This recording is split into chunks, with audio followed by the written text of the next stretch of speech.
So what kind of meaning can this have for you? And I think it can in a number of ways.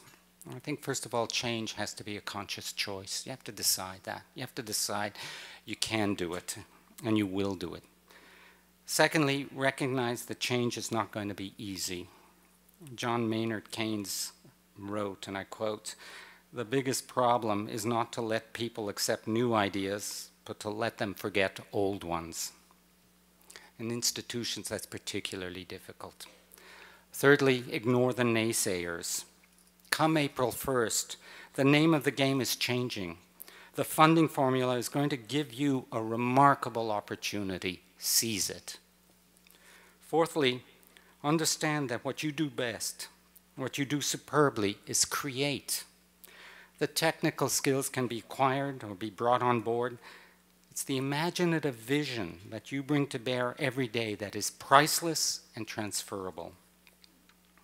Fifth, your direct connection with your audience is going to give you immeasurable advantages into the future, and that's barely begun to be explored.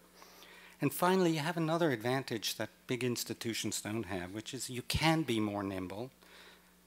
You don't have to respond to a lot of kind of regulations and all sorts of things that one does as an institution. You can respond more quickly if you open yourselves up to that.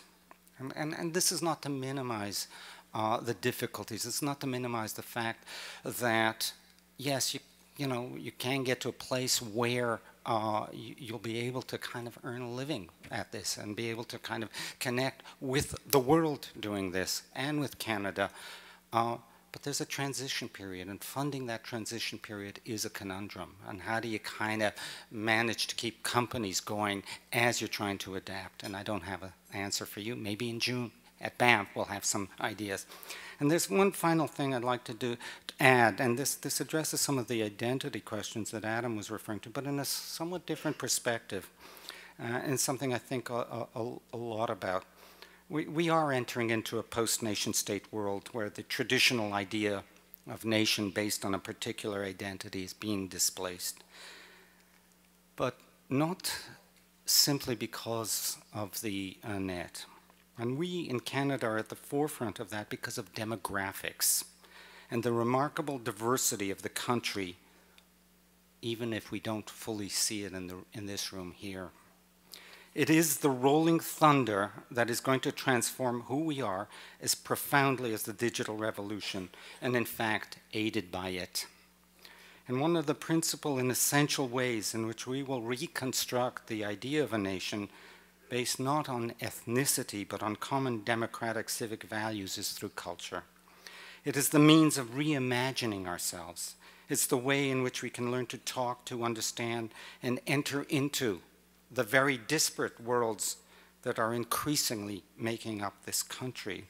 And I keep thinking of it in terms of the fact that, countries like Britain and France and the States and Canada, we were always conceived as a notion of, well, there was a center. There was a, here was that, and the immigrant communities come in, they are marginal, and then they kind of get absorbed. What happens, which is what's happening now, is when instead of having a center, everybody is marginal. All communities are marginal. How do you kind of then begin to create something that is common?